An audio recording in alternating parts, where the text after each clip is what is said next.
Attention! This makes absolutely no sense. Ladies and gentlemen, this is Zander's Facts. Hello everybody, welcome into Zander's Facts. I am of course the aforementioned Zander. It is a Zander's Facts flashback we got for you on Wednesday, January 24th, 2024. Thank you all so much for listening. No, it is not a new episode of the Zander's Facts podcast. I know some of you are really sad. Some of you couldn't care less. But this week we are going back to one of our past episodes. Just take it, because there's so many facts on each podcast, you probably miss them all. So sometimes we like to go look back at a couple of our past episodes. And that's what we're doing this week with episode 125, which is talking about college football. Because I had a lot of facts to say on that podcast. So we're going to get back to that in just a second. Before we do, just wanted to remind you all that if you like the Zander's Facts podcast, if you think you're going to like this flashback, remember to follow this podcast, download this episode, rate and review. Check us out on all the socials, Threads, Facebook, Instagram, TikTok, at Zander's Facts. That's Zander with a Z. And most importantly, remember to tell all your friends. We like to call it spreading the facts around here. Tell all your friends about the podcast, the newsletter, Zander's Weekend Facts, which is a recap of the week's top headlines every Sunday morning. There was one that just came out this past Sunday morning, and there's going to be another one that comes out next Sunday morning at 8 a.m. to your email inbox if you sign up in the link in this episode's description. And also check out the Zander's Facts link tree because it has all the Zander's Facts links that you need. And remember to listen to any of our past Zander's Facts episodes if you've missed them. That's why we do the flashback, so you don't miss any episode. But maybe you missed last week's episode 130. We talked about the economy. There were a lot of facts on that podcast, too, that a lot of people, I think, are missing in our current discourse at the moment. So you should go listen to that podcast as well, episode 130, and any of our past episodes that you missed. They are all wherever you're listening to this podcast. You should be able to find all those podcasts. This week, though, is our Zander's Facts flashback for January 24th. We are going back to December, episode 125. When did we talk about then, y'all? We talked about the college football playoff. Y'all remember, and listen, I heavily defended Florida State University on that podcast. Do I like Florida State University? No. I don't care about them one iota, except for this, because they were hosed, and I call it where I see it. But other than that, and especially with their little thing that they're doing now, oh, we need to leave the ACC, we are so much better. I've had enough of them. They're idiots. They're stupid. But you know what? I defended them on this podcast, so they should thank me mightily because I gave them a ton of facts to use. In the aftermath, have they done anything productive with that? No, they've just gone to war with their conference. So, I just wanted to preface this podcast because this is episode 125 where I talked about Florida State not being accepted to the college football playoff and why they should have been and why that's a big issue, not just for college football, for college sports. Even if we're going to a 12-team playoff next year, the decision still should alarm you about where college sports are going right now, what the trajectory of them is. And so I talked about that on the podcast. Had a lot of facts. Thought it would be important if y'all listened again. So let's get to it. Our Zander's Facts flashback for this week. We are going back to December, episode 125, and we talked about the college football playoff selection process. That's coming up right here on this week's Zander's Facts Flashback.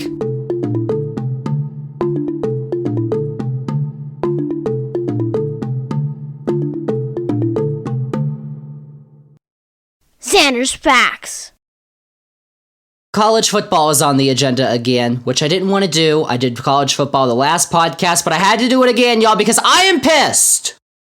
Like, legitimately angry about this.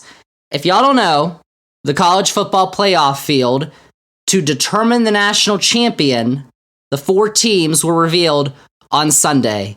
And I've got some time today, y'all, to talk about it. Here's who made the college football playoff this season. We got Michigan, Washington, Texas, and then number 4, the final team, Alabama. Who's number 5? Florida State. And if you read what I wrote on Sunday on my newsletter, you would know that I do not agree with that decision. In fact, I vehemently disagree with that decision because the College Football Playoff Selection Committee, the 13 people who decide this, did not do the right thing. Is it surprising that they came up with the 4 that they did? No, it's not. And that's why I'm going to be spending the entire podcast this week arguing about this one little decision. Because even though I did have to go back and check from August when we did our college football preview show for the season, even before the season started, I had Alabama, Michigan, and Washington all in the playoff. I got all those 3 right. But now that we've actually played the games, I don't agree with that decision because Florida State, who is an undefeated Power 5 conference champion, did not deserve to be left out of the playoff in favor of a team, in this case, the team we're going to talk about, Alabama, who was not undefeated, who had lost a game. There are many reasons why this is the case, and I'll explain them in just a moment. But I wouldn't only be talking about this if this was some aggrieved decision I had on college football. I hate this decision, and that's all there is to it. The reason I'm talking about this on this podcast is because this decision goes much deeper into not just this year's college football playoff, not just the sport of college football, but the state of college sports, because this decision shows that college sports are in a very bad spot right now, and if the trajectory continues the way it's going right now, the future looks bleak. That's why I'm talking about this on the podcast right now and explain all of that. That's why we have to talk about this year's college football playoff selection process, because it goes much deeper than just this Florida State team not being able to play for the national championship this year. So, Florida State should be in the playoff, y'all. And I think to back up my argument, let's take a look at the facts of the situation, because that's, of course, what we like to do on this podcast. Let's do it. This is a debate that's been conducted by many people over the last few days. If you've been paying attention to sports, media, Twitter, whatever, at all, these last few days, even before the selection committee decided on Sunday afternoon who was going to be in the Final Four. This has been a very hot topic. So, basically, here's what happened. If you're not familiar with the background here. Coming into conference championship weekend in college football, which was last weekend, we had 8 teams, 8 legitimate teams vying for 4 spots in the final year of the 4-team college football playoff. We've had the college football playoff, which has been 4 teams since 2014. Next year, it's going to be 12 teams, but this year it's 4. Those teams, those 8 teams, are ranked in order of how the committee ranked them before the games this weekend were played. Number 1 was Georgia, followed by Michigan, Washington, Florida State, Oregon, Ohio State, Texas, and Alabama. Alabama was 8. So here's what happened in those games. Washington and Oregon faced off in the Pac-12 championship game, by the way, the last Pac-12 title game. That was the last Pac-12 football game, which is something I'm going to bring up later. Washington won that game by 3 points. Washington won all their games this season, including beating Oregon twice, because they beat them earlier in the season at home, also by 3 points. So they therefore theoretically locked up a spot in the playoff. In the Big Ten championship game, Michigan shut out Iowa 26-0 to remain undefeated, giving them a theoretical lock as well. So now you had really 2 spots for 3 teams, because Ohio State was one of those teams, but Ohio State was the only team that didn't play in their conference championship game this last weekend because they lost to Michigan. Now, they lost to Michigan last year, but they got into the playoff, but the playoff field, or at least the teams who were arguing they should be in the playoff, were much stronger than it was last year. So Ohio State didn't really have a chance, so we can leave them out here. So we've got 2 teams for 3 spots, or I guess 4 teams right now. It is going to be 3 teams. As I explain this, in the Big 12 championship game, though, Texas beat Oklahoma State, leaving them with just 1 loss on the season to Oklahoma. Texas is still in contention. Then we had the SEC championship game, and that's where the chaos ensued. Alabama beat Georgia 27-24. That was the result that was needed for chaos to ensue. And then finally in the ACC championship game, Florida State beat Louisville 16-6. to win the ACC title and keep their undefeated season alive. So Michigan and Washington are certainly in. They're undefeated conference champions. So is Florida State, though. So why is everybody saying Florida State is not automatically in? Because ultimately, as you just saw, as we all saw, Florida State did not get in, unlike Michigan and Washington. Instead, two teams that won their conference championships as well, Texas and Alabama, got in. But unlike Florida State, both of those teams had suffered a loss this season. So why didn't Florida State get in ahead of those teams? Well, most of the argument surrounding Florida State not getting in has been the injury to their star quarterback, Jordan Travis. Travis led the Seminoles through most of their undefeated season. He had 20 touchdowns, over 2,750 passing yards, and he was named ACC Player of the Year. But he was injured in the second to last game of the regular season against North Alabama. He suffered a broken leg, meaning he won't be able to play for the remainder of the season. Is that why Florida State isn't in the playoff? Is that the reason? Because that's what everybody's saying, but I don't buy it for several reasons. First, from an ESPN article that was released on Monday that went through the selection committee's thoughts on the process to get to the Final Four teams, that article was titled, quote, "Inside the College Football Playoff Committee's Decision to Leave Out Florida State," unquote. So here's a paragraph from that article, quote, "It wasn't until the ACC championship game began to unfold, though, that the members' opinions began to truly take shape. The group grew concerned as it watched the Noles struggle to get a first down in the first half. There is a section in the committee's protocol that specifically refers to the unavailability of key players that may have affected a team's performance during the season or likely will affect its postseason performance. That allowed the committee to do something it intentionally avoids every other week: look ahead," unquote. So, the committee decided that because Florida State was on a backup quarterback and they did not look as dominant in the next two games without Travis as it had with him, offensively, that is true, basically, if you watch the games, they were no longer a top 4 team. But there's another twist here that people who are not arguing for Florida State will not tell you, because Florida State's backup quarterback to Jordan Travis is named Tate Rodemaker.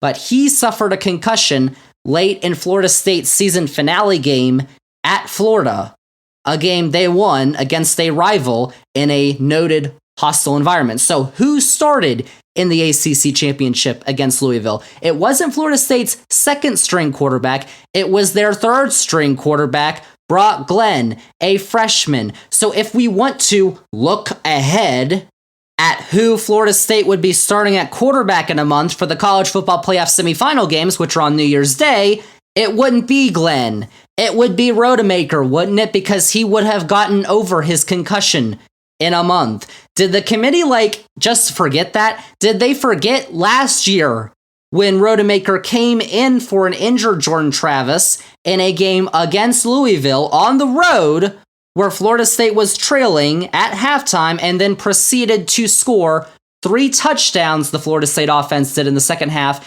and win that game on the road? And I'm pretty sure Florida State's overall team is better this year than they were last year when they lost 3 games. Add on to the fact, now that's one thing, add on to that fact, Florida State, coming into conference championship weekend against Louisville, was ranked number 4 in the committee's own ranking. Florida State was number 5 after they beat North Alabama, but Jordan Travis went down. They beat Florida, and they jump up to number 4. So everybody's talking about how Florida State's offense didn't look very good against Florida, but Florida State was a Final Four team to the committee after the Florida game. And then the committee watched Florida State's offense against Louisville, Florida State's offense, who was led by a third-string quarterback who would not be starting in the college football playoff, who won't be starting in their game against Georgia in the Orange Bowl, because that's the bowl game they're going to play now, and said, oh, just kidding, they're not a top 4 team. After beating a Louisville team who the committee said was a top 15 team, they were number 14 in their rankings, held them to 6 points the entire game. Committee says they're no longer a playoff team. So Jordan Travis, he must be this all-time great player, right? If he was able to lead this team of misfits to an undefeated season, right? I mean, he would surely be the favorite, much less a finalist for the Heisman Trophy, right? The Heisman Trophy given to the best player in the sport that season. Duh. Well, on Monday night, the Heisman Trophy finalists were announced. 4 guys.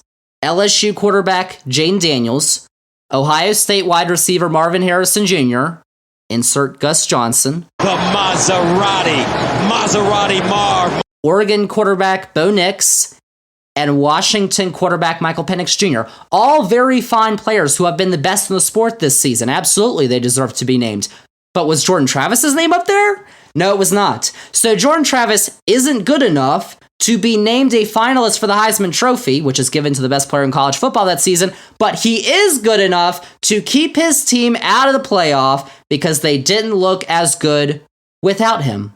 If he was good enough to make his team look so much worse without him, then how is he not good enough to make the Heisman finalist list, even if he missed his last 2 games? How does that make sense? And then, here's what Travis wrote on Twitter right after the committee unveiled their Final Four on Sunday afternoon. This tweet has over 100,000 likes. Quote, devastated, heartbroken, in so much disbelief right now. I wish my leg broke earlier in the season so y'all could see this team is much more than the quarterback. I thought results matter. 13-0, and this roster matches up across any team in those top 4 rankings. I am so sorry. Go Noles, unquote, which y'all breaks my heart. You don't have to be a fan of Florida State. I am certainly not a fan of Florida State. It takes a lot to make a lot of people sympathetic to Florida State. They are known for their obnoxious fan base and that Seminole chop that they constantly do throughout the game. But the College Football Playoff Committee has found a way to make it happen because I feel terrible for Florida State right now. Listen, if this was Virginia Tech, y'all know I'm a Hokie, and that was Virginia Tech's quarterback who was in that same position and just led them to the same position that Florida State's quarterback did, I would be on the floor in tears if he wrote that. Because I wish my leg broke earlier in the season. For a quarterback to type those words, you do not have to be a Florida State fan for that to be an absolute punch to your gut. What are we doing? It's unfathomable. And I'm not even close to done with this, y'all. We love to say that college football has the best regular season in any sport. That's why we love it, that every game matters. It matters if you play North Alabama, who was a tier below. It matters if you play whoever, LSU at the beginning of the season. Every single game you play matters, whether that's 12 games in the regular season and you play your conference championship game and your bowl game. Every game matters because the regular season is so short. We love to say that. College football fans love to say that argument. But the committee just showed that all of that is absolute baloney. Because, listen, it would have been much, much worse if the committee decided to put Alabama ahead of Texas. Because Texas, if you don't know, beat Alabama in Tuscaloosa in week 2 of the season. Now, both teams have absolutely changed since that point in the season, especially Alabama, who's gotten a lot better. But if that game is going to matter less than a game in week 13 in a sport where the regular season is 12 games long, why would you bother scheduling it in the first place? Texas is so happy that they scheduled that game and won because it matters, and the committee placed them ahead of Alabama because of that head-to-head. But if the committee had placed Alabama ahead of Texas, then at this point you're like, why in the world did we schedule that game when we could have played Prairie View A&M and gone undefeated? So at least the committee didn't fully make the worst decision possible. But their decision to put Alabama in ahead of Florida State still shows that the regular season is absolutely not valued as it once was. Remember, back before we had the playoff, back before we had the BCS National Championship game, it was nothing.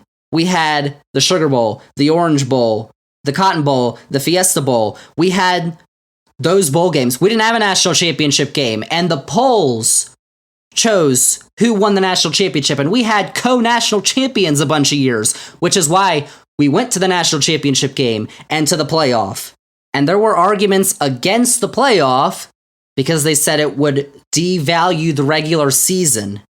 But this is not the way that I disagree with that argument, but this is not the way that they thought that the regular season was going to be devalued. This is a whole nother reason. And The Athletic had an article that was published on Sunday that was titled, "The College Football Playoff Top 4 Rewards Recruiting Wins More Than Wins on the Field." The first full paragraph of that article read, quote, "Alabama, which boasts the best roster in college football, but also fell well short of dominance in its 12 wins this season, is one of the 4 best teams. Florida State, which ranks 19 spots behind Alabama in the 24/7 Sports Team Talent Composite rating at number 20, is not," unquote. Preconceived notions about these teams should not matter when we're choosing which should be ranked above which, and when ones should be going to the college football playoff. But let's take a look at these statistics.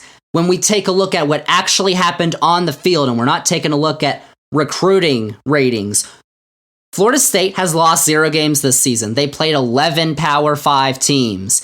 Alabama has lost 1 game this season, and they only played 10 Power 5 teams because they played 3 teams in their non-conference schedule who were not in a Power 5 conference: the ACC, Big 12, Big 10, SEC, Pac-12.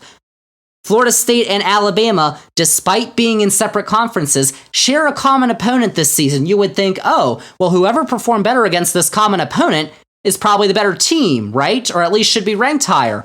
That would be the LSU Tigers. Florida State played them in week 1 of the season on a neutral site in Orlando, Florida, and Florida State won 45-24. And by the way, LSU was a top 5 team at the beginning of the season. When Alabama played them at home in week 10, Alabama won 42-28. That was despite LSU being favored in the game against Florida State, but Alabama was favored in their game against LSU. Florida State won by more points, and they didn't even play at home. It wasn't their same state, but it wasn't in Tallahassee. It wasn't in their same stadium. It was not a home game. It was a neutral site game. And Alabama beat them by less points when Alabama was at home in week 10, when Alabama should have progressed at this point. Also, Florida State this season has beaten 8 Power 5 teams that have made a bowl game this year, thanks in part to the fact that the ACC has 11 bowl-eligible teams this season, which is the most of any Power 5 conference. Alabama has beaten 7 Power 5 teams that are bowl-eligible. And then let's talk about the end of the season, where Florida State has supposedly ceded their spot to Alabama. This is from ESPN reporter David Hale on Twitter. Florida State has won its last 2 games against Florida and Louisville, the games where Jordan Travis didn't play, by more points than Alabama beat its last 2 opponents, Auburn and Georgia, by.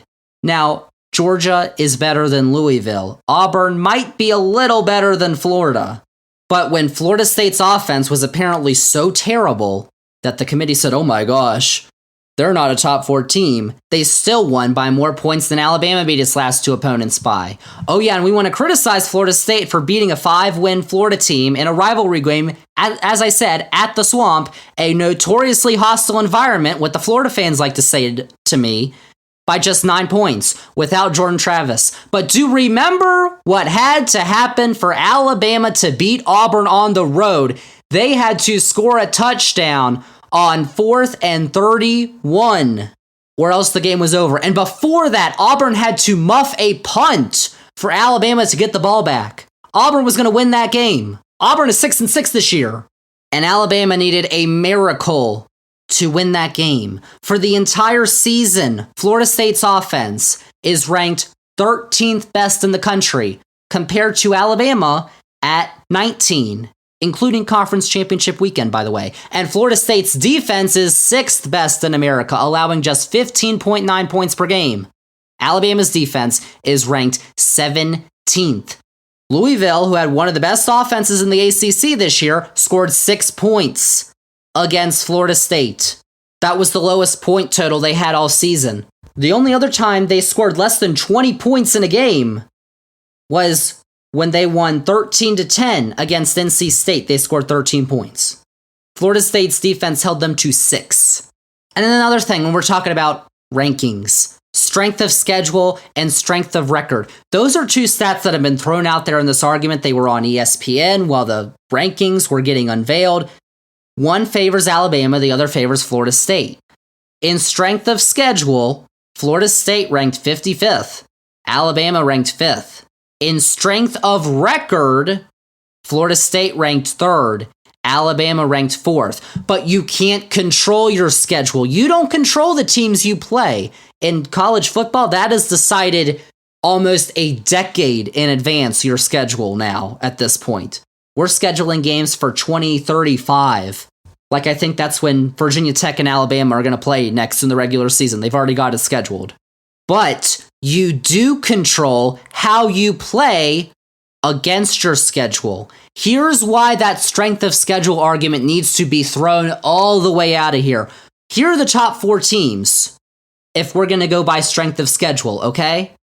Indiana, Rutgers, Michigan State, and Florida.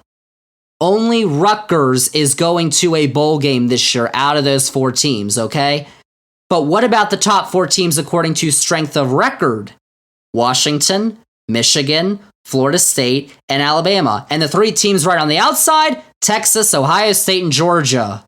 So shouldn't this be the stat that matters? Note that all 3 undefeated Power 5 conference champions are in the top 3 of strength of record. Not for everything, it shouldn't matter, but why are we paying attention to strength of schedule when strength of record exists and gives us a better picture of who actually performed the best this season?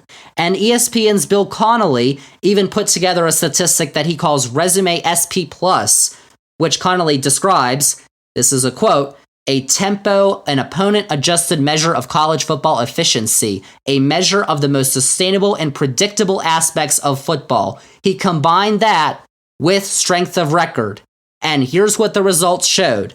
Number 1, Michigan. Number 2, Florida State. Number 3, Washington, Ohio State. And then at 5, Alabama, followed by Georgia and Texas. So for the statistics that show who played the best this season against the teams they played against, Florida State comes out on top over Alabama. These are facts. Now, don't get me wrong. Do not get me wrong. I am absolutely not dissing Alabama, y'all, because in a typical college football season, Alabama is absolutely one of the 4 best teams. They definitely had a case this season. They showed tremendous growth over the course of the season, capped off by beating the 2-time defending national champion Georgia Bulldogs, who the committee had as their number 1 overall team at that point, and Georgia had a 29-game winning streak coming into that game, which had started after they lost to Alabama in the 2021 SEC Championship game. Alabama is an incredible football team. I love Nick Saban. I think he is the greatest head coach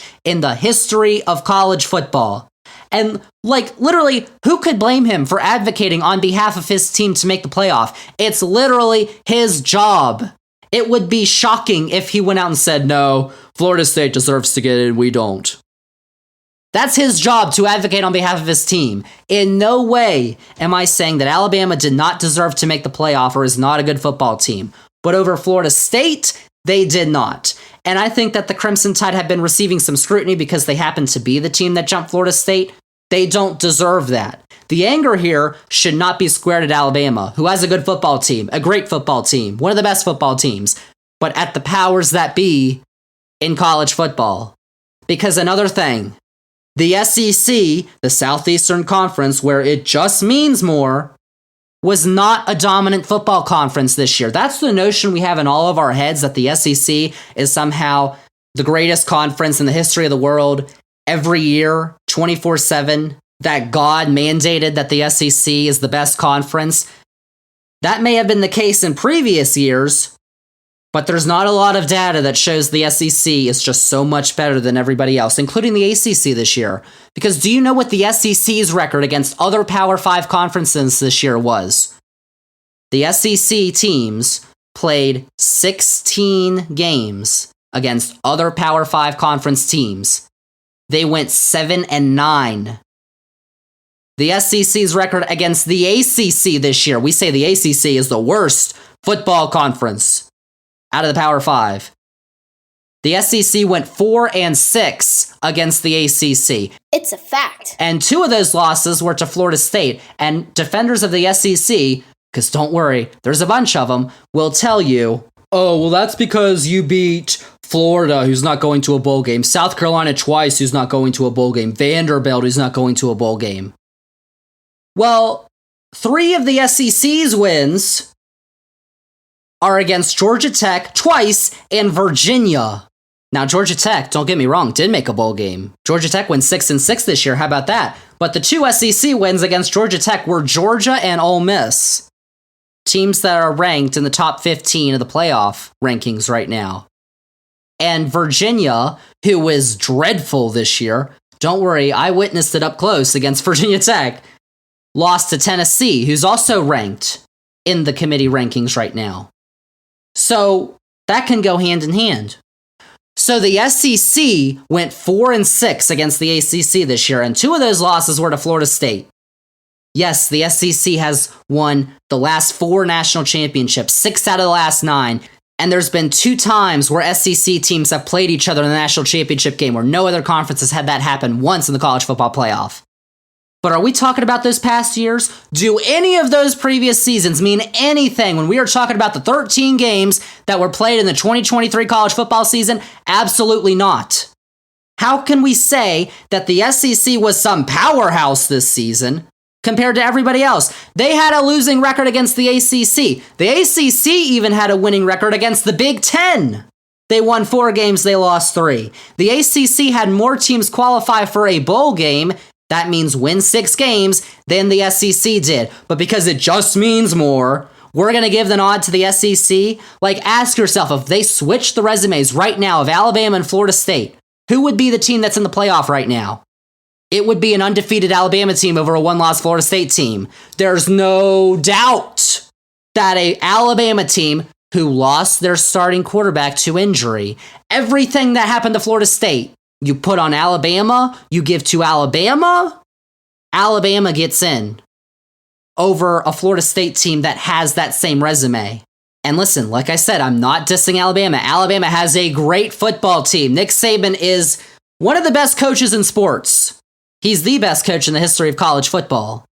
It's not Alabama's fault that this happened. Alabama didn't decide to put themselves in. It was the committee and the powers that be in college football and college sports. And there's also this conspiracy that I don't buy into, that it was ESPN who made sure that an SEC team was in the playoff. ESPN told the committee, you better get the SEC in the playoff because ESPN, starting next year, is going to be paying the SEC a whole lot of money because that big 3:30 SEC on CBS game that was on CBS for over 20 years is going to ABC and ESPN next year, and the ESPN is paying a whole lot of money for it. So why wouldn't they want the SEC in? I don't buy that, but you have to wonder that ESPN's favorable coverage of the conference made an impact on the members of the selection committee. There's a video from College Game Day back on November 18th, the day that Jordan Travis got injured. Although this clip took place earlier in the day, Jordan Travis didn't get injured until that night. This took place in the morning,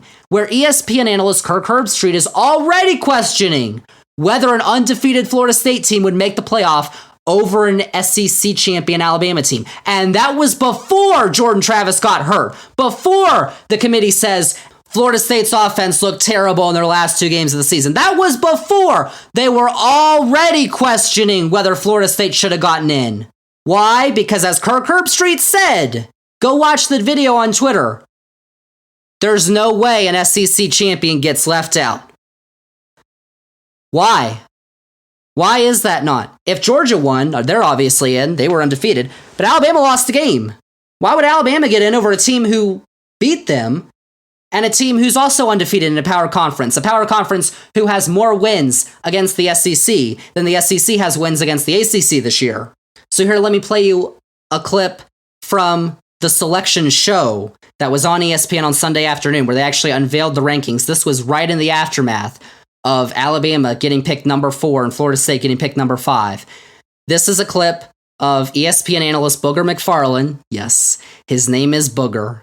But I think it's one of the most well-versed arguments in this debate. I'm going to play first what this was right after, seconds after they unveiled Alabama to be number 4 and Florida State to be number 5. So I'm going to play what another ESPN analyst, Greg McElroy, who I think is a really good analyst on TV, but again, he played quarterback at Alabama, by the way, just saying, just to put that out there. I'm going to say what he said right before that, because he argues on behalf of Alabama, and then Booger responds. Here's that clip from Sunday. Wow. I'm not shocked with how Florida State played the last couple weeks. They just have dropped off considerably at quarterback, and it's understandable, and I feel terrible for them. They did everything that you could possibly ask them to do, and here they are on the outside looking in. A lot of people will have big issues with this. They'll ask, why do we play the games? Why are we looking at a team that's undefeated that did everything asked of them to punch their ticket? But the committee actually did the thing that they've talked about for the last 10 years. Forever it's been, well, it's kind of the most easy to justify. Well, this team has 0 losses. This team has 1 loss. So therefore, the 0-loss team should be ahead of the 1-loss team. This is the head-to-head. They took everything into account. They took a step back. They acknowledged injury, which they've talked about in the past. And they put in the 4 best teams. And that is not an easy thing to do. So I want to tip my cap to the committee, because that is a difficult decision to make. And they think they probably went with the thing that was a little less popular than it would have been had they just gone with the undefeated Power 5 champ. Well, I'm going to completely disagree with you. To me, this is a travesty to the sport. Because we go out there on the field and we play the game. And regardless of whether it looks good at the quarterback position, regardless of whether we win with offense, whether we win with defense, the name of the game is to win. And that's a reason never before has this not been done. Winning a Power 5 conference, going undefeated, and not getting into the playoff. So I understand we want to look at style points and who are we going to get for the best matchups. But that's not what this is about. This is about understanding to get the 4 best teams.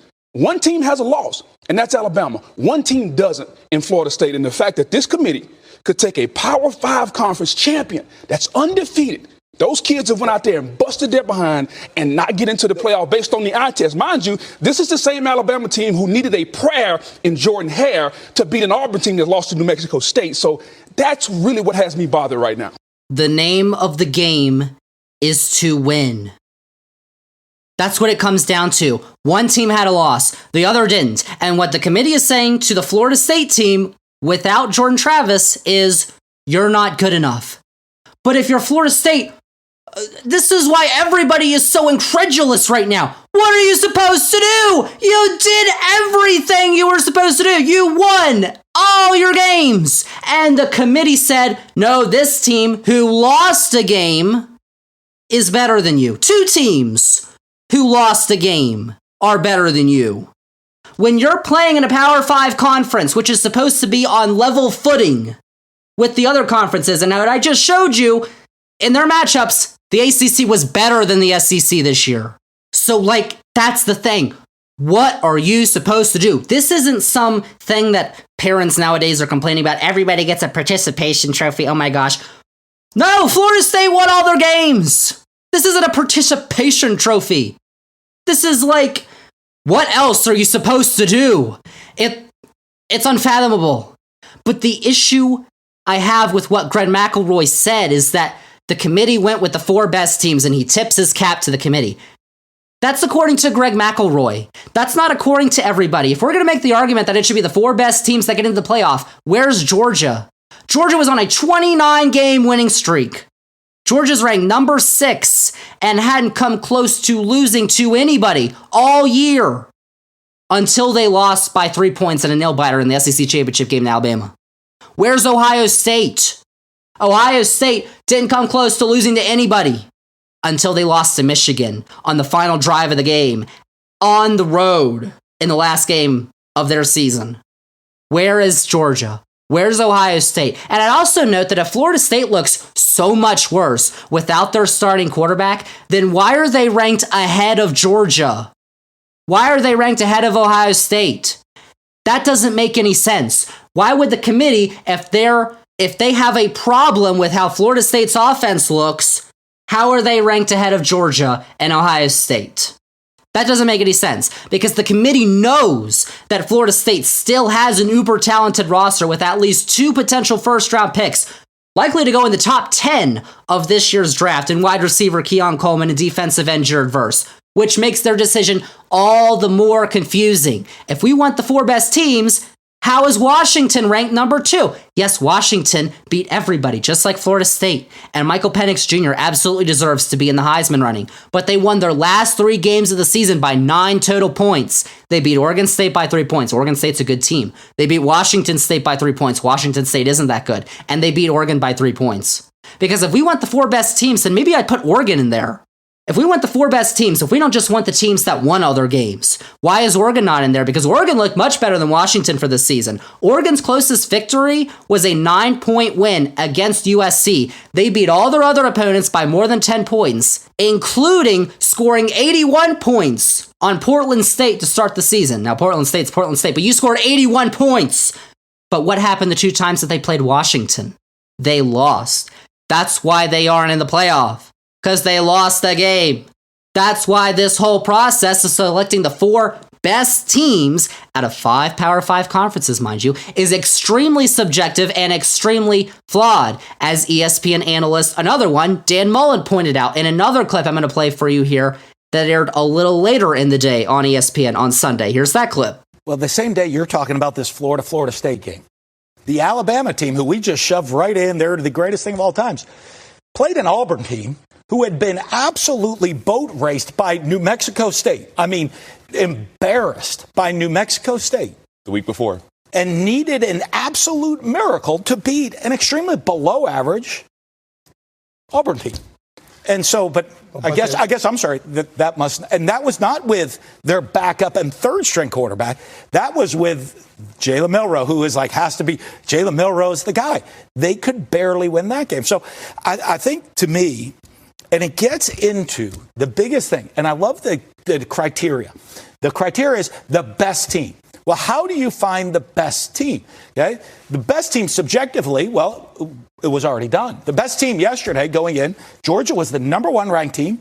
Okay, so the committee thought they're the best team. They're the best. We don't need to see a game. They're the best. Okay, because it's subjectively. Las Vegas had them as a big favorite. Subjectively, they're the best. Objectively, we went and played a game. And when you played the game, oh, lo and behold, maybe they're not the best team. In the movies, the hero always wins. The best team, who we subjectively think is the best team in college sports, doesn't always win. Maybe who you think is the best team doesn't always win. So in the game of football, what makes it so special is you have to play the game. And when you play the game, someone wins and someone loses. And if you play it 10 times, it might be different. But in college football, you get to play it once usually. You play the game, someone wins, someone loses. And you know what Florida State did? All they did was win.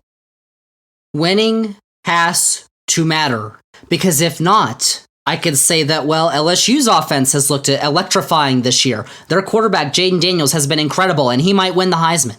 Their offense averaged the most yards and the most points per game this season. So LSU should get into the playoff because out of all the teams in the country, they look like they are the best. So why aren't they in the playoff? Because they've lost 3 times. And what I love about what Mullen noted was Las Vegas and the odds, because many are arguing that a Florida State team would get boat raced by Michigan in the semifinal. Michigan would be a heavy favorite, and that may have been true. We would never know. We'll never know. But just last week, Oregon was almost a 10-point favorite against Washington, partially because, like I just said, Oregon has looked better than Washington since Washington beat Oregon back in October. Washington still won all their games, but Oregon's looked more decisive in their wins. But guess what happened when they played? Washington not only covered, they won by 3 points. Georgia was almost a touchdown favorite against Alabama. But guess who won? No single person can tell you whether every game is going to be close or a blowout before it happens, as I found from my football picks these last few years. The games have to matter. Winning has to matter. And it didn't matter as much as it should, according to the committee in this instance. And by the way, the committee contradicts itself. Not just when we're looking back to past years, but this year, because when the committee determined the highest ranked group of 5 team, we're talking about the group of 5 conferences, the American, the Conference USA, the Mountain West, the MAC, and the Sun Belt, because the highest ranked group of 5 team gets an automatic spot in a New Year's 6 bowl game, the committee chose Liberty, the Conference USA champion, who did not play a single Power 5 team, and only played 4 of their 12 regular season games against teams who finished with a winning record over SMU, the American Conference champion, who just beat a ranked Tulane team, but they lost 2 games throughout the season. But both games SMU lost were to Power 5 competition, Oklahoma and TCU, who are in the Big 12. I guess, listen, SMU is going to be in the ACC next year, so I guess this is what it feels like to be in the ACC, SMU. Welcome to the Atlantic Coast Conference. But wait a second. Liberty, by the way, disclaimer, I hate Liberty, the whole existence of Liberty very much, and will never have any sympathy for, ever. They are an awful organization, school. I don't know if you can call them a school. Liberty won every game, but they played a god-awful schedule in the Conference USA, the worst conference in the FBS. But then you have SMU, who lost to 2 teams that were at a level that Liberty did not play this season. Liberty did not play Big 12 teams. They didn't play Power 5 teams. SMU played 2 of them, but they lost. SMU also beat a ranked Tulane team. Liberty did not beat a ranked team. Not even close. But in this instance, the team that looks better, SMU, but has losses, didn't get in ahead of an undefeated Liberty team who subjectively doesn't look as good. And let's take a look at that argument of strength of record and strength of schedule again. Strength of record, Liberty 14, SMU 19. Okay, Liberty. Strength of schedule, Liberty 133, SMU 76. SMU has a strength of schedule rating almost 60 points higher. And yes, I did just tell you to get rid of strength of schedule for that argument, because the committee used that for Alabama and Florida State. But in this instance, they chose the team with the worst strength of schedule and the better strength of record.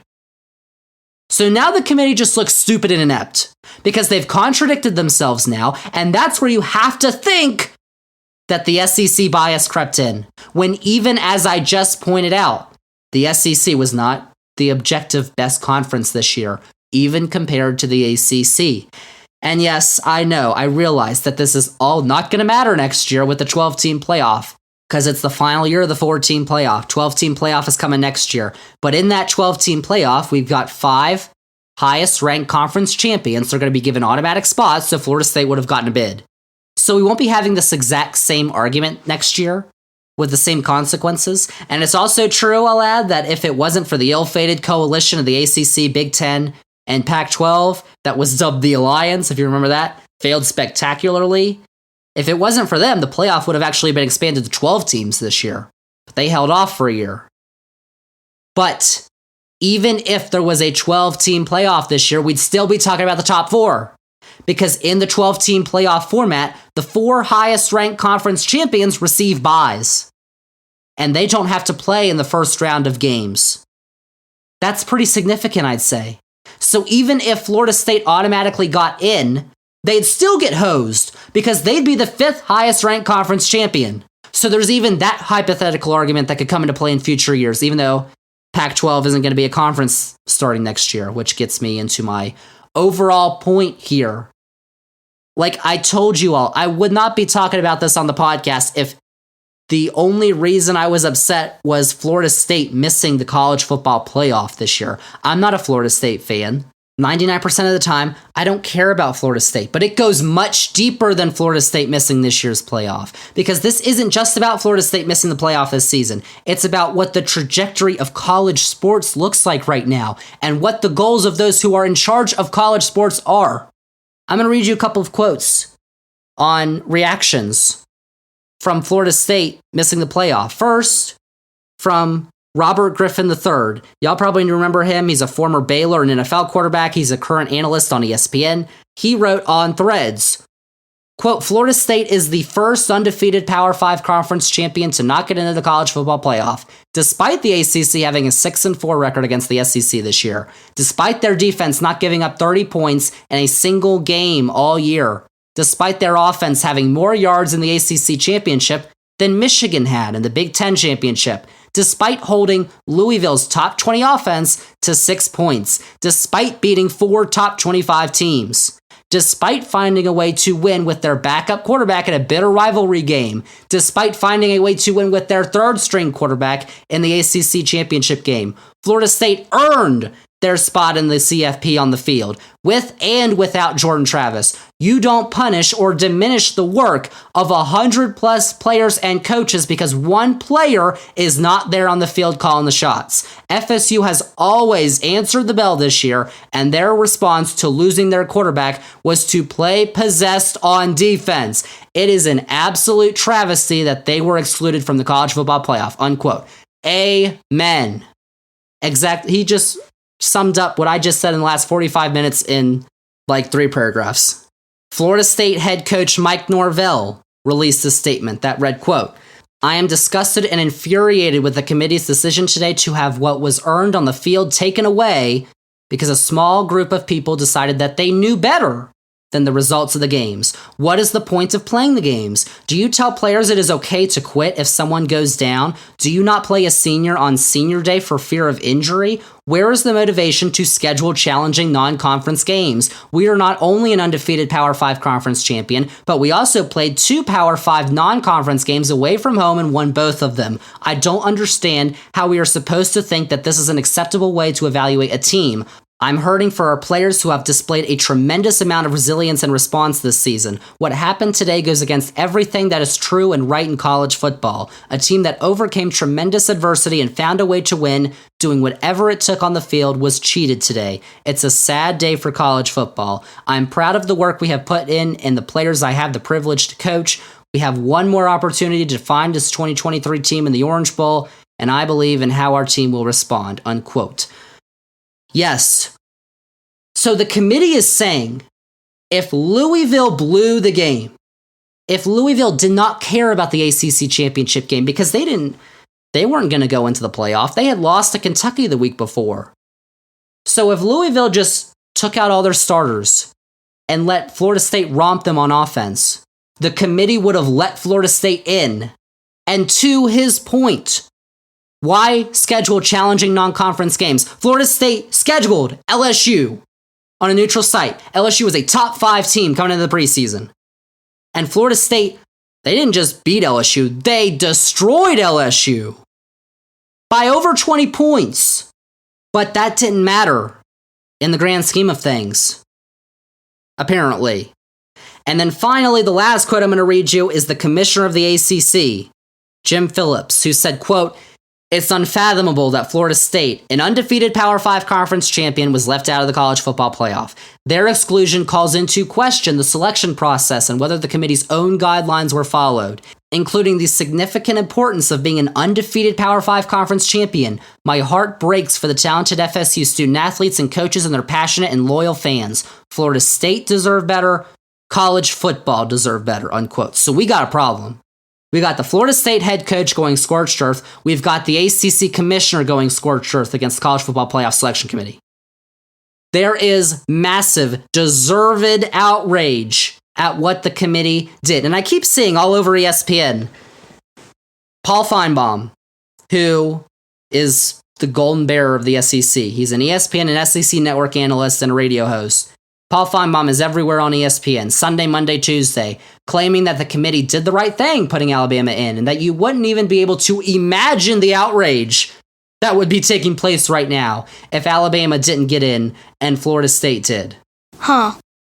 But Paul, a quarterback just wished that he broke his leg sooner in the season. What the hell are you talking about? Maybe there'd be more outrage in your la SEC land where all your 50 callers, the same who call into your 4-hour show every day, maybe you'd hear more outrage from them. But here in the rest of the world, I doubt that there would be as much commotion if Florida State had gotten in than there is now with Alabama in the playoff. Alabama has been in the 6 of the previous 9 editions of the 4-team college football playoff, meaning they've been in the thing more times than not. Would they actually threaten to investigate the process because they got put at number 5? Because that's what some people are doing. That's what Florida Senator Rick Scott is doing. Listen, y'all. Rick Scott is an idiot. He knows that nothing's going to come out of that. We know why the committee picked Florida State. We know why they're number 5 and why Alabama's number 4. All he's doing really is just pandering to get votes because he's got an election coming up next year in Florida. But the reason he's probably going to be successful in pandering is because a lot of people are outraged. Now, listen, I did see a TikTok, though, of an Alabama fan who was unable to watch the television screen in agony as the selection show was showing who would be number 4. And then when Alabama got in, they were saying, "We did it, we didn't."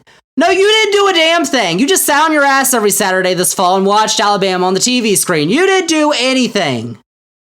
They're crazy. But anyways, yes, what the committee did proved that the whole 4-team process is not ideal, which is why a 12-team playoff is probably ideal. Because that's what every other tier of football does. The NFL, they have a 14-team playoff decided by records. The FCS, they have a 24-team playoff. Division II of college football, they have a 28-team playoff.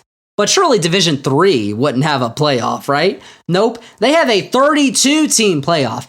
Every high school system, every state basically uses a playoff system for basically all their sports, but definitely football.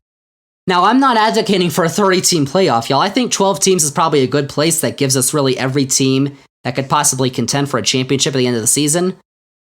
But I thought that about a 4-team playoff probably when that started. Even a 4-team playoff, which was an improvement over the BCS single game championship, didn't make much sense now when looking at how everyone else conducts their postseason. Even going back to when the 4-team playoff was conceived, it didn't make sense when we look at how everybody else that plays the game of American football conducts their postseason. But Florida State not getting into the playoff, as I said, is not the only reason I think there's so much outrage out there right now. Why? Because we're entering this new era in college sports and college football. I think what happened on Sunday showed that the era of college football we've known for a while is over. The Pac-12 is dead. It's gone. The Big Ten and the SEC are going to be super conferences next year. The SEC is going to have 16 teams. Big Ten's going to have 18 teams. The ACC is going to have 18 teams or 17. Even something that seems like it wouldn't mean much in the grand scheme of things. The SEC leaving its longtime television home for its best football games, CBS, is taking place. But oh boy, it does mean a lot in the grand scheme of things. Because like I said, starting next year, the SEC is moving its best games over to ESPN, which is going to air them on ABC. And the SEC is going to get a nice payday. They were getting about $60 million for those games from CBS every year. They're going to get $300 million per season from ESPN for those games, or about $3 billion over the next 10 years of that contract, just for 1 or 2 football games per week. Right now, the SEC pays out about $50 million each to its schools, which is a little less than what the Big Ten paid out last year, which was closer to $60 million. Meanwhile, you had the ACC, the Pac-12, and the Big 12, who were each paying their schools around $40 million. But that gap is expected to widen with the Big Ten and the SEC's new television deals, because by the end of the decade, third-party research firm Navigate projects that the ACC and the Big 12 are going to be paying their schools around $60 million every season. But the SEC and the Big Ten, they'll be pumping out nearly $100 million to each of its institutions. That gap in funding is unsustainable in the long term to compete for the ACC and the Big 12. We're moving towards a Power 2. And the powers that be are letting it happen. And it's happening because not just college football, but college sports are out of control. The NCAA has proven to be an incompetent, loathsome, abhorrent, atrocious ruler of college sports who make horrific decisions and then do a laughable job at disciplining some, but letting others get off scot-free. And yes, we've had NIL and the transfer portal come up in the last few years, which I think have been great things overall for student athletes, which the NCAA still insists they be referred to student athletes. But the NCAA dragged their feet for as long as they could on NIL and the transfer portal, because it shows how inept the NCAA is that they refused to allow NIL for many years. They made it a free-for-all when they were forced out of their position by the government. An unregulated NIL and transfer portal have caused chaos, and while pay-for-play is still not really allowed, you know what's happening somewhere because this is unregulated right now. And I know that the NCAA is an easy target, but it isn't just the NCAA. What about these administrators of these universities, athletic programs, conferences, not all of them, but for a lot of them, there's only one goal in their eyes right now. And let me give you a hint. It is the color green. If we cared about pageantry, tradition, and the other aspects that separate college sports from the pros and make it so fun to witness and be a part of, then the Pac-12 wouldn't be dead. Then Oklahoma would still be playing Oklahoma State every year because that's not going to happen starting next year. Then Maryland wouldn't be traveling across the country to play Oregon in a conference game in November, which is happening next year. When that trip has to be made in the middle of the week for a volleyball or a soccer or a baseball team, does that have the best interest of the student athlete in mind? That's what we should be doing here. Oregon should be playing Oregon State and Washington State in their conference, not Rutgers and Penn State. But because Fox forked over the money to give to the Big Ten to add Oregon and Washington along with USC and UCLA, they'll be joining the conference next year. It's an unchecked logistical nightmare that needs oversight, and the only way that's going to happen anytime soon is if the government gets involved. Help us all, because Because the thing is, we can't trust the leaders of these conferences to do the right thing. Remember, the SEC was reportedly toying with the idea of removing automatic bids from the NCAA men's basketball tournament. Because who really needs the likes of UMBC, Fairleigh Dickinson, St. Peter's, etc.? We need more teams like Vanderbilt and South Carolina and Mississippi State in the tournament, apparently. It seems hard to fathom, but apparently these college administrators, the people running college sports, don't understand why we watch the March Madness. We watch to see St. Peter's and Fairleigh Dickinson pull off an upset, and then we watch to see who wins the national championship at the end. But that's not the only reason. The NCAA is getting a massive amount of money from CBS and Turner every year for the NCAA men's basketball tournament. National championship isn't the only reason. It's because of March Madness. Because millions, tens of millions of people are watching the first games of a 68-team tournament to watch the Cinderella story. You're not going to get, maybe in the short term you'd get a big payday, but in the long term, that wouldn't be sustainable because people would tune out of that tournament until we get an actually authoritative oversight, leader, board, committee, whatever, that is in charge of at least FBS or the Power 5. This is just going to get worse and worse. We need a system where schools are playing the schools geographically near them in their conference. When there's a conference for West Coast teams, so they don't have to play the likes of Miami and Boston College and Ohio State, because that's what West Coast teams are going to be doing next year. Where these conferences who are supposed to be playing each other, supposed to be on a level playing field, don't have a ginormous gap in revenue between each other, so that money is not what determines whether you win in college sports. So what determines whether you win is hard work, skill, and passion. Making sure that long-standing rivalries stay intact. That you should be able to root for your school and not have to sacrifice your morals. These things that make college sports actually fun to watch need to be put back in place. Why does Europe not have college sports? Why does anybody else in the world except for the United States not have college sports, or at least at the popularity they are in America? It's not because of the money that's in college sports. This history and tradition was built up over 150 years of playing college football and college sports. Because an NFL junior league would not be fun to watch. Why do we watch college football? Because without the schools, their traditions, their rivalries, and everything else that makes them unique. You watch a Florida State game because you watch Florida State because you went to Florida State. You want to root for your team, or you want to watch the Seminole Chop, or you want to watch this incredible atmosphere where tens of thousands of students and alumni are just going crazy. You watch a Virginia Tech game to watch everybody lose their minds to jump to Enter Sandman at the beginning of the game because it's tradition and it's amazing to watch. You don't watch because, Florida State's got the best money. If we wanted to watch the best teams in the sport, we'd watch the NFL. And I do watch the NFL. But there's a reason college football is not as good as the NFL, talent-wise. Not even close. And it really is an NFL junior league right now. Everybody who plays in the NFL, almost 99% of them, go to college in the United States. But we don't watch because of that. We watch because, oh, I went to Alabama, so I'm going to root for Alabama and watch. Or my friend or my wife or whoever I know. Or I grew affinity for this team watching them whenever, you know? Without the schools, their traditions, their rivalries, everything else that makes them unique, you have nothing. And you need people who are in charge of college sports to realize that. Because those at the top right now do not. If you just have an NFL junior league, that would not make any money. The NFL tried that in Europe, NFL Europe. It failed.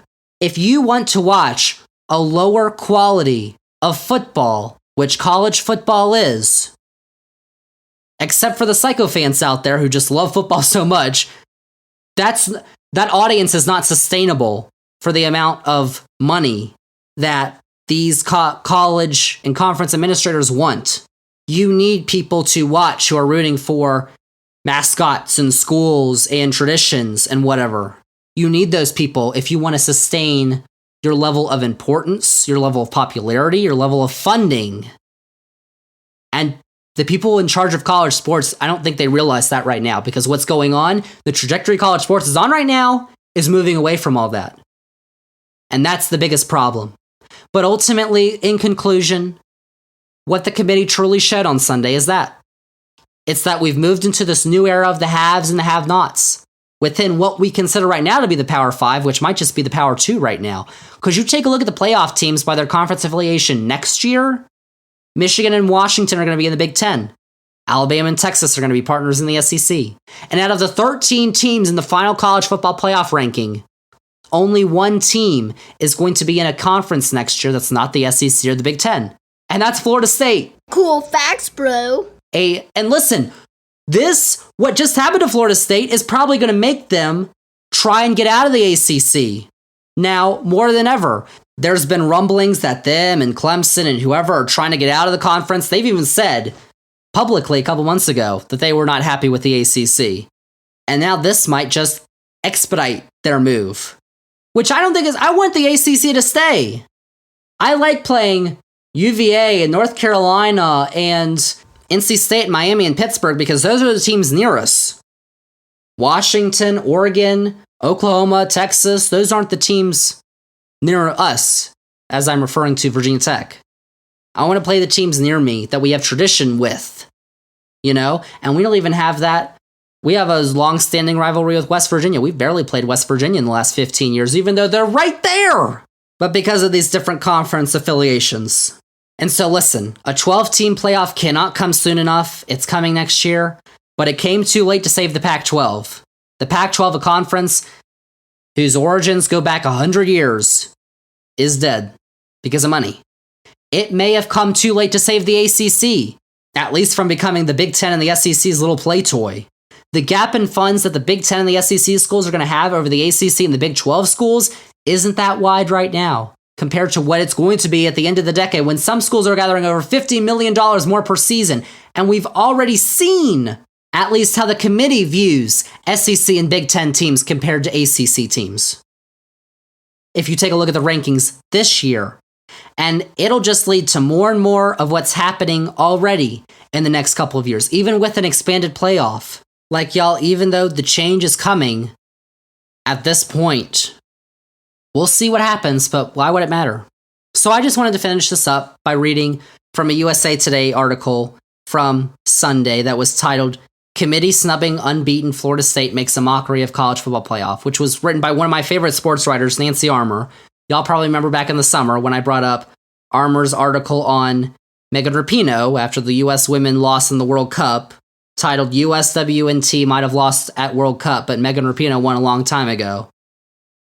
So here's how this article begins. Committee snubbing unbeaten Florida State makes a mockery of the college football playoff.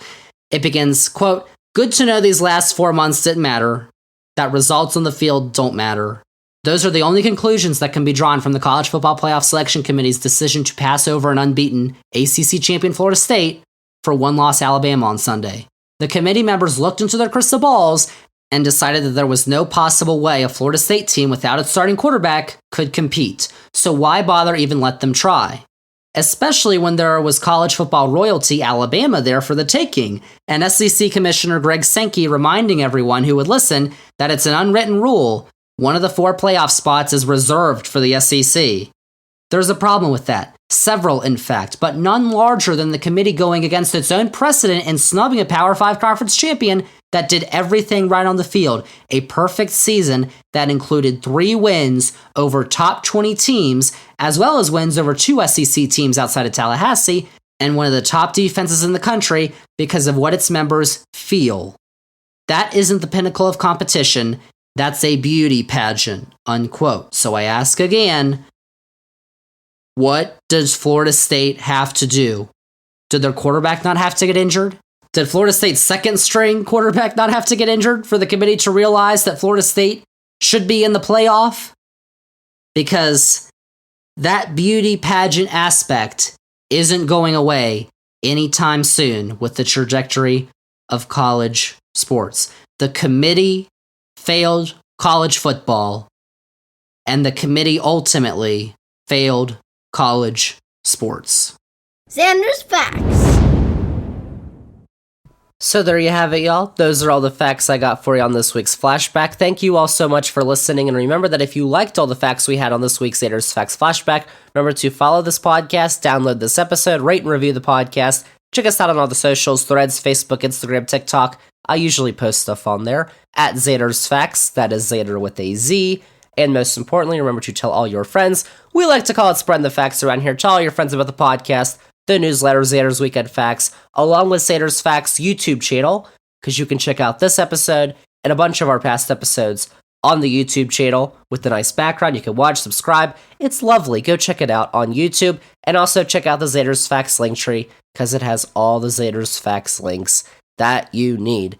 So y'all, I know we had a flashback this week, no new facts, but next week, Wednesday, January 31st, we are going to have some new facts. Episode 131. Make sure to tune in for that podcast. So that is it. That is a wrap on this week's Zander's Facts Flashback. Thank you all so much for listening, and we'll see y'all with episode 131 next week. I love big leaf maples. I do too. Oh, this feels so good.